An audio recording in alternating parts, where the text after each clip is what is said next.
Hey everybody, it's Jack Sperner. Welcome back to Bible 101 as I continue to delve into the Bible, and we have been looking at the Ten Commandments. And again, I'm a former children's pastor who is taking the curriculum that I wrote for as a 3-year curriculum, and I'm doing it for adults. Now, I'm not doing it the exact same as I do for adults. I'm leaving a lot of the silly videos out, and I'm leaving a lot of the silly pictures out. Adults don't need silly. We can be serious, right? So next week, we're going to start getting into the actual 10 Commandments, going through one by one. But right now, I have one more lesson before we delve into the 10 Commandments, and that is that following the commandments keep us safe. So how we're going to do that is we're going to look at a parable, and the parable is John 10, 1 through 18. Now, I'm not going to read that parable. It's the parable of Jesus and the sheep, and Jesus is the good shepherd. And the point of the parable is that Jesus will give his life for the sheep. He will give his life as the shepherd for the sheep, and the sheep know his voice and follow him. But I'm going to take and turn the fence of the parable into the 10 Commandments. And essentially the fence, you have the fence, and then the sheepy are inside, and the sheep are us, by the way. They're inside. And when you're inside, you're in obedience to God. And the shepherd stands at the gate, so the thief cannot come in. Now, that parable says the thief comes to kill, steal, and destroy. And he will actually try to get over the gate, to get over the fence to get to us. But Jesus is there to protect us. So if we say that the fence is the 10 Commandments, where is it easier for and then if we're disobeying, we are taking ourselves and we're taking ourselves out of the pen, the sheep pen, and now we're out wandering around outside. Where is it easier for the thief to get to us? When we're outside the pen, not when we're inside the pen. When we're inside the pen, we have the fence protecting us, and then we have the gate, and then we have Jesus standing at the gate protecting us. So we are protected. It's harder for the enemy to get to us, for the thief to get to us when we're in the pen. When we're outside the pen, it is easier for the thief to get to us. So Jesus is the good shepherd, and we are the sheep. And the analogy I make for the children is that when we obey and follow the 10 Commandments, we stay safe. Now, I'm going to say right up front, it's impossible for us to keep the 10 Commandments constantly and daily as it goes. We're going to go into the reasons why. Well, why is because our hearts are exceedingly deceitful and desperately wicked, Jeremiah. So we can't keep them. But when we are endeavoring, as the Spirit leads us, to submit ourselves and follow, we are much safer, and life is going to be different. Think about most of the trouble and difficulties you have in life. Sometimes it comes from external sources, but sometimes it comes from the things that we have done in our lives to cause trouble. We cause a lot of the trouble that happens in our life. In fact, you know, this verse is talking about in John 10 how the thief is coming to steal, kill, and destroy. And when you're outside the gate, it's easier for outside the fence, it's easier for the thief to get to you. But a lot of times when you're outside and you're disobedient and you're not staying in the pen, a lot of the troubles that come on us are our own fault. We cause them by our disobedience. It's not like the enemy does all this to us all the time. We do it to ourselves. It's just we make it easier for him to get to us when we're outside. So let's go and look at some of the commandments and how obeying them would be a positive for us.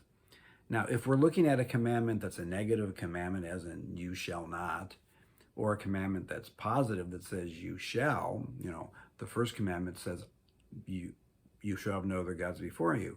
You shall. It's not a negative commandment.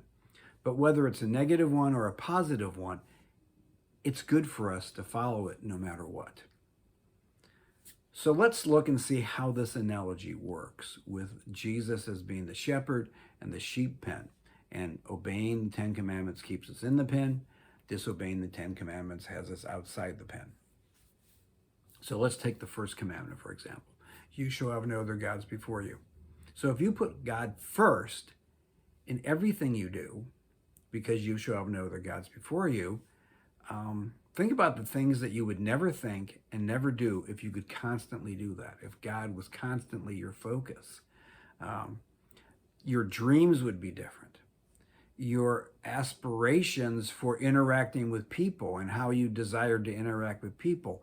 And if you were serving or doing something, if you were putting God first, then maybe your motivations are more pure. The things you're doing are more based on what God would want. So everything in your life would be affected in a positive way if you put God first and you said, I shall have no other gods before me. Will there be things that you never attempt or never think about if you're putting God first? Are we always going to do that? No.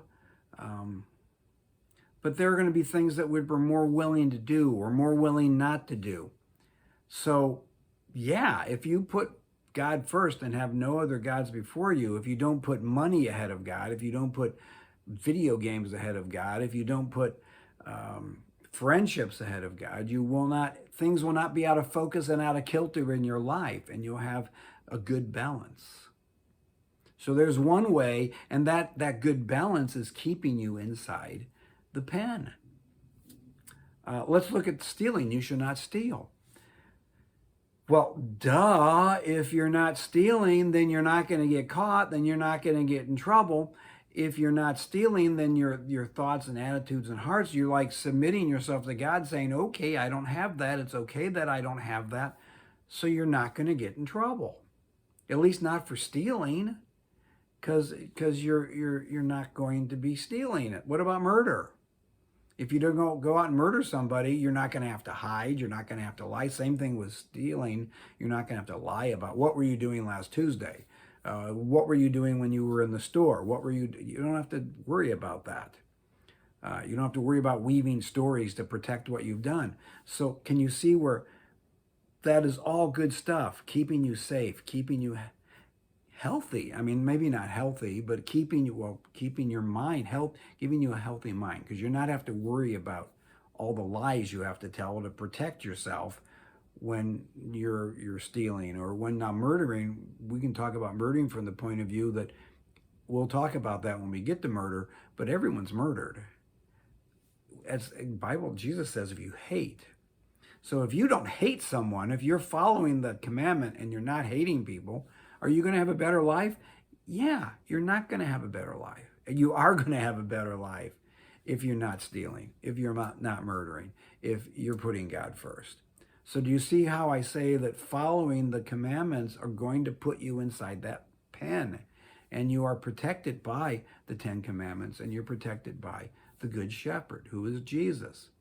Do things God's way, and you will have a better life. It's going to be a different life. Now, that does not mean that things aren't going to go bad, because we live in a sinful world, and we're sinful.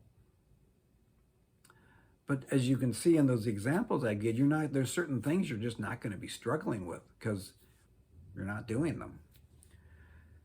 So the sheep pen is the place we need to stay, under the protection of Jesus. I would tell children that the fence was God's commandments. So as I have already said, follow them as best you can, and then confess your sins when you sin. When you're outside, if you are literally wanting to spend all your time outside that gate, that fenced-in area, good luck. Life's going to be interesting and challenging. You're going to get into all kinds of situations. And plus, you're much more accessible to the enemy. So it's definitely less safe outside the pen than it is the pen, inside the pen. So read John 10:1-18, and realize that as we obey God's commandments, our life will be better. Hey, thank you for joining me on Bible 101. And next week, we delve into the first commandment.